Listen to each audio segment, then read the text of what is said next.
روز اول بشمار محبت‌هایت را. نویسنده میگوید اولین قدم برای دگرگونی زندگی این است که محبت‌های خود را بشماری.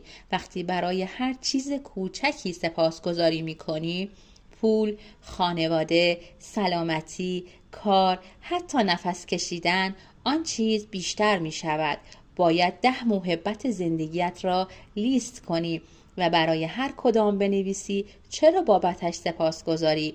جمله را با سپاسگزارم چون یا خوشبختم که بنویس. بعد از نوشتن هر مورد را 2 بار بخوان و 3 بار با احساس بگو سپاسگزارم، سپاسگزارم، سپاسگزارم. این کار باعث می شود حس قدردانی عمیق‌تر شود. این کار را می توانی تا 27 روز آینده هم انجام دهی. تمرین: 10 محبت زندگیت را لیست کن. دلیل سپاسگزاری برای هر کدام را بنویس. هر مورد را با گفتن 3 بار سپاسگزارم تأکید کن. روز دوم، فکر سازنده. همه انسان‌ها خاطرات و موفقیت‌هایی در گذشته دارند که می‌توانند بابتشان شکرگزار باشند.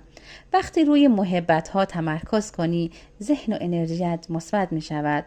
تمرین: شب قبل از خواب بهترین اتفاق روزت را مرور کن و بابتش شکرگزاری کن و 3 بار بگو سپاسگزارم، سپاسگزارم، سپاسگزارم. این کار را هم میتونی هر شب تکرار کنی.